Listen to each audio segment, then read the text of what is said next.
तो कुछ लोग इतने जिद्दी हैं, कुछ ने तो गाड़ी पे लिखवा रखा और कुछ ने माथे पे लिखवा रखा है कि तुम बोलते रहो, हम तो जैसे वैसे रहेंगे, हम नहीं सुधरने वाले। तो जो नहीं सुधरते उनको वक्त सुधारता है, परिस्थितियां सुधारती हैं, फिर भी नहीं सुधरे तो लगातार फिर सजा भोगनी पड़ती है। इसलिए परिवर्तन लाइए। तो भगवान हमारे अंदर हैं, बाहर हैं, सब कुछ जानते हैं। सब कुछ जानने के बाद भी ये मजे की बात है कि फिर भी वो हमें प्यार करते हैं। कोई भी किसी को कमी को जान लेना, भले कमी हो या ना हो, झूठी मोटी भी कोई बता दे इस आदमी में तो ये बहुत बड़ा दोष है, ये तो ऐसा है, और वो हो भी नहीं वैसा, झूठ मूठ में प्रचार कर दे कोई, तो भी हम लोगों का ध्यान उसके प्रति प्रेम वाला नहीं रहता, शंका वाला हो जाता है। इज्जत करना छोड़ देंगे, पास बैठना छोड़ देंगे, भरोसा करना छोड़ देंगे।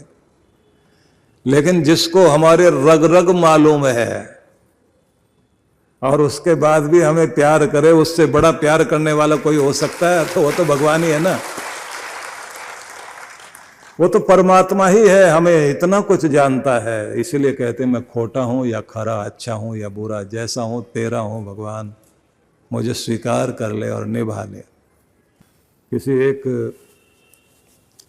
संत के बारे में आता है ना, एक फकीर थे, तो अपनी इबादत करते थे और सब्जी बेचते थे, क्योंकि और कोई काम उनको समझ आया नहीं। उनको लगा कि लोगों की दाल रोटी चले, सब्जी रोटी खाएं लोग, तो हम थोड़ा सा यही व्यापार कर लेते हैं और अपनी इबादत भी करते रहते थे। तो जिंदगी में कुछ लोग बहुत समझदार होकर भी भोला जीवन जीते हैं। तो उन दिनों खोटे सिक्के भी चलते थे। अब नकली नोट लोग जो है धोखा देने के लिए प्रयोग कर लेते हैं। उन दिनों नकली खोटे सिक्के लेकर आते थे। तो उस सब्जी वाले के पास में खोटा सिक्का लेकर आए और सब्जी लेकर जाएं, और वो भी दूर से देख लेता था खोटा सिक्का लाया है, तो उसे सिक्के को लेकर एक अलग डिब्बे में डाल देते थे वो, और लोगों को सब्जी देते थे। कई लोग आकर बोलते थे कि आप जानते भी हो तब भी आप जो है खोटा सिक्का चला लेते हो। वो कहते थे कि हाँ भाई, किसी की नीयत में खोट है, मेरे दरवाजे पर आया है, तो मैं उसको खाली भेजता नहीं हूँ। मेरी कोशिश रहती है कि उसके बच्चों के लिए सब्जी बनेगी, ले जाए, कोई बात नहीं। और वो मुझे धोखा नहीं दे रहा, वो खुद को ही धोखा दे रहा है। जब आखिरी वक्त आया उस आदमी का, तो उसने उस दिन अपनी इबादत की और सिर झुकाया भगवान को, अपने रब को। तो जब सिर झुका रहा था, प्रणाम करते हैं ना, तो उसको लगा कि प्राण निकलने वाले हैं, गले में प्राण आके अटक गए। तो उसने क्या प्रार्थना की, मुंह से निकल रहा था, मैंने पूरी जिंदगी खोटे सिक्के चलाए, मेरे रब, मेरे मालिक, एक खोटा सिक्का मैं भी हूं, मुझे भी चला लेना था।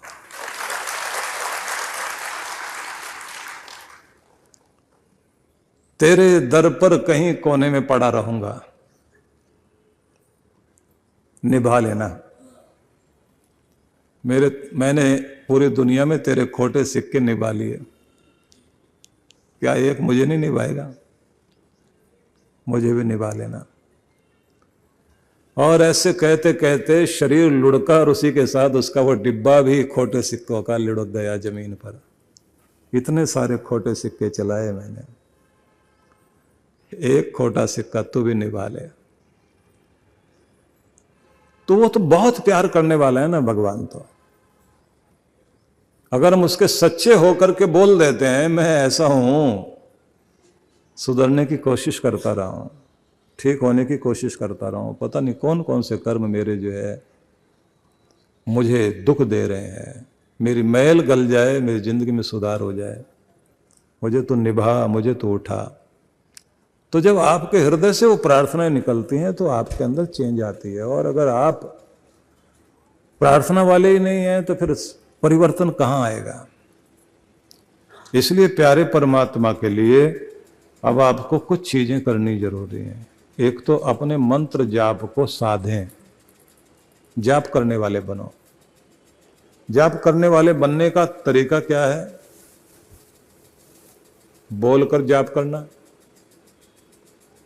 फिर होठ हिलते रहे ऐसे जाप करना, फिर मन मन में जाप करना, फिर हृदय में प्रेम लेकर के जाप करना। ऐसे जैसे हृदय में अनेक तरंगे उठ रही हैं प्रेम की कि तू कितना प्यारा है प्रभु। कभी माँ बनकर सामने आता है और मेरे सारे रिश्ते निभा जाता है। कभी रक्षा करने के लिए पिता बनकर आता है। जैसे पिता का खजाना खाली भी हो तो भी अपने बच्चों के लिए कभी खाली नहीं होता।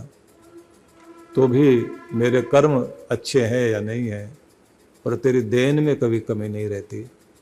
मैं तेरे प्रेम वाले रूप को याद करता हूँ और अपने प्रभु को प्रेम से याद करना हृदय में, और फिर अपने कंठ से याद करना। तू मेरा ज्ञान, मेरा व्यवहार, मेरी शक्ति, मेरा सब कुछ तू ही है। शपथ पूर्वक, नियम पूर्वक मैं तेरा नाम जपता हूँ। ऐसे भाव पूर्वक कंठ से जाप करिए और फिर आज्ञा चक्र में ध्यान लगाकर नाम जपिए। जहाँ आप चित्त में स्थिर होकर, शांत होकर महसूस करें मेरे श्वासों में परमात्मा का नाम चल रहा है, मेरे रोम रोम में भगवान का नाम चल रहा है, मुझे कानों में भी प्रभु की ध्वनि सुनाई दे रही है, मुझे आँखों में भी हर जगह दृश्यों में भगवान दिखाई दे रहे हैं, उसी का नाम लिखा हुआ दिखाई देता है, आसमानों में उसी का नाम लिखा दिखाई दे रहा है। मेरे भीतर बाहर वही तो है। और स्वयं को स्थिर करते जाएं और फिर प्रभु की कृपा को अपने ऊपर बरसते हुए महसूस करें। तो इसे कहते हैं नाम जपने की प्रैक्टिस करना। तो समझ में आया आपको कि नाम जपना कैसे करना है।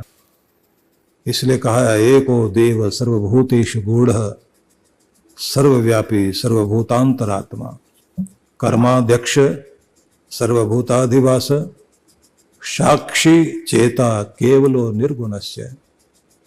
एक ही शक्ति है इस पूरे संसार में, सबके अंदर बाहर सब जगह सभी प्राणी मात्र को जीवन देने वाली, चलाने वाली एक ही शक्ति है। सबके कर्मों का निर्णय करने वाली ताकत भी वही है, और वही है जो बसाता है, और वही है जो सजा देता है। वही हमारा चिकित्सक डॉक्टर भी वही है, और वही सजा देने वाला भी है, खिलाने वाला भी वही है, और दंड देने वाला भी वही है।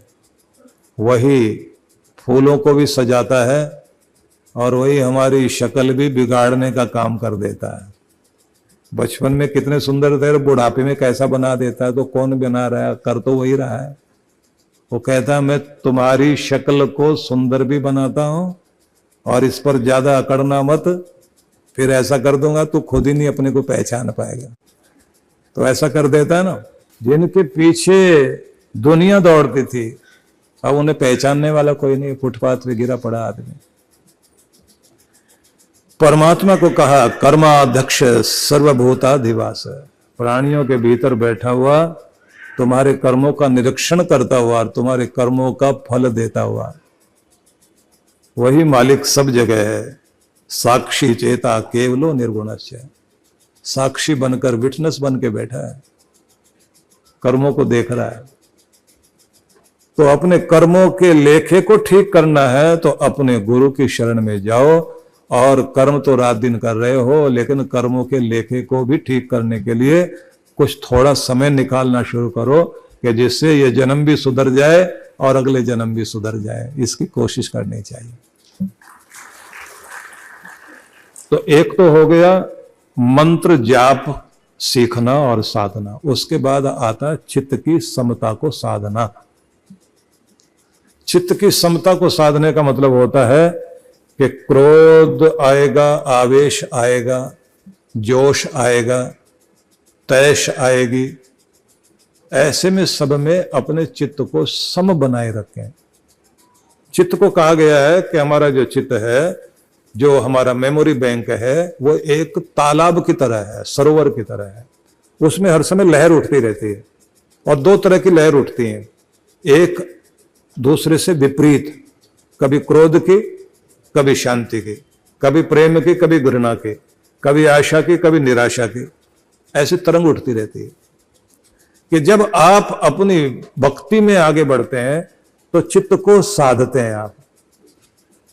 और अगर आपको क्रोध भी करना पड़े तो क्रोध को आप अपना अस्त्र तो बनाते हैं, उसका उपयोग तो करते हैं, दुरुपयोग नहीं करते। क्रोध आ जाना बुरा नहीं है, क्रोध का टिका रहना भी बुरा है, और गलत तरीके से क्रोध करना वो भी बुरा। अरिस्टोटल एक बहुत बड़े फिलोसोफर हुए, उनका एक वाक्य बड़ा अद्भुत है। सही मात्रा में, सही व्यक्ति पर, सही समय पर और सही ढंग से जिसे क्रोध करना आ गया, उसका क्रोध भी उसके लिए वरदान बन जाएगा। और यह भी एक बात है, अच्छे आदमी का क्रोध पानी पर खींची हुई लकीर की तरह होता है। अभी दिखाई दे रहा है, पीछे देखें तो है ही नहीं, बिल्कुल साफ। सामान्य आदमी का क्रोध माना जाता है जैसे कागज पर लकीर खींच दी। बुरे आदमी का क्रोध ऐसा होता है जैसे पत्थर पर खींची हुई लकीर, मिटेगा ही नहीं, पूरी जिंदगी भूल नहीं सकता मैं तो, बस यहां कलेजे पे लिखा हुआ मेरे, तो मरता मर जाएगा लेकिन भूलेगा नहीं। तो अपने क्रोध को जो साध ले, क्षमा भाव को साध ले, अपने भीतर की नफरत को साध ले, उसे संभाले, तो कहते तब आपकी भक्ति टिकेगी। और ये भी बात, इसके बाद आप अपने मन की तरंगों को देखने वाले बने। मेरे अंदर कौन से विचार उठते हैं, कैसे उठते हैं, कहां मुझे अपने को ठीक करना है। तो हर दिन अपनी डायरी बना करके आप थोड़ा परीक्षण जरूर किया करें कि मैं किस तरह चल रहा हूं, कितना आलसी हूं, कितना एक्टिव इंसान हूं, कितना कर्मठ व्यक्ति हूं, कितना नियम से चलने वाला व्यक्ति हूं, कितना समय खराब करने वाला व्यक्ति हूं। जब आप अपने ऊपर परीक्षण और निरीक्षण करने लग जाते हैं तो जिंदगी कीमती बनती है। और अगर आप निरीक्षण नहीं करते, मनमाने ढंग से चल रहे हैं, आपको पता भी नहीं लगेगा कि आप कर क्या रहे हैं, आप में कोई सुधार हुआ भी या नहीं हुआ, आपने कोई तरक्की की या नहीं की। ऐसे समझ लीजिए, जो आदमी अपनी दुकान में हिसाब किताब ही ना रखता हो, कितना बेचा, कितना बिका, कितने पैसे खर्च हो गए, कितने और खर्च होंगे, कमाया क्या है, लगाया क्या है, हिसाब किताब को देखेगा नहीं तो एक दिन उसकी दुकान बंद होगी जरूर, बिजनेस चलेगा ही नहीं। हर एक बिजनेस का गला अकाउंट है। हर अच्छे आदमी का नियम है रात को हिसाब मिला करके जाए और आते ही अपने अकाउंट को चेक करे, कितना आया, कितना गया, कौन सी चीज बिकी, कौन सी चीज नहीं बिकी, कौन सा माल कंडम है, कौन सा जो है स्टोर में पड़ा हुआ है, कौन सा कितना पुराना हो गया, नया कितना आया, कौन से ऑर्डर देने हैं, कौन से ऑर्डर अभी जो है हमारे बाकी रह गए हैं। यही सारी चीजें जो आप रात दिन करते हैं। जिस आदमी को अपना ये अकाउंट्स वगैरह पर ध्यान पूरा है, तो जैसे गला पकड़ लेना किसी का तो वो काबू में आ जाता है, आपका बिजनेस भी काबू में आएगा। और अगर जिंदगी और आदतों को काबू में लाना चाहते हैं तो हिसाब किताब करना शुरू कर दीजिए, तब आपकी जिंदगी कीमती बनेगी। तो आपको आपके उदाहरण से मैंने इसलिए समझाया कि आपको ये समझ में आ सके कि जैसे बिजनेस के लिए आप अपना अकाउंट्स ध्यान में रखते हैं, ऐसे जिंदगी के लिए भी आपको अपना हिसाब किताब रखना चाहिए। और व्यापारियों के लिए तो हिसाब किताब ऐसे चलता है। एक शमशान घाट में बहुत सारी भीड़ भाड़ थी, चिताएं बहुत सारी जल रही है, और एक सेठ जी दूसरे सेठ से बात कर रहे हैं, लाला जी बाजार यहाँ भी काफी गर्म लग रहा है। अब वो कह क्या रहे हैं अपने तरफ से, बोले यहाँ भी काफी सारी भीड़ भाड़ दिखाई दे रही, लेकिन उनके बोलने का तरीका वैसा ही होता है ना, बाजार यहाँ भी गर्म लग रहा है, मतलब यहाँ भी बहुत सारी। और थोड़ी देर तक बात करेंगे तो कल तक तो ये आदमी हमारे साथ बैठा हुआ था, बातचीत कर रहा था, ठीक ठाक था, और अब तो राम नाम सत हो गया जी, कुछ पता नहीं, जिंदगी का कोई भरोसा नहीं। और इतना बात करते करते और मार्केट का क्या हाल चल रहा है। 2 मिनट के लिए हमारे मन के अंदर भगवान का ध्यान आता है, वैराग्य के भाव आते हैं, उसके बाद फिर मार्केट पहुंच जाते हैं। तो जो आदमी अपना लेखा जोखा देखता रहता है वही अपनी जिंदगी को कीमती बनाएगा, और जिस आदमी को हिसाब करना ही नहीं आता तो समझ लीजिए उसका तो दुकान भी बंद होगी, सिर पर कर्जा भी आएगा, उसके बाद में जाए और पत्री दिखाता रहे पूरी जिंदगी, पता नहीं कौन सा ग्रह मेरे सिर पे बैठा हुआ है। अब खोपड़ी में जो है ना, जो बैठना चाहिए वो नहीं बैठता, सारे ग्रह नक्षत्रों के बारे में दोष देता है, ग्रह नक्षत्र हमारे खिलाफ हैं। ग्रह नक्षत्र खिलाफ नहीं है भाई, आप ही अपनी जिंदगी के खिलाफ है।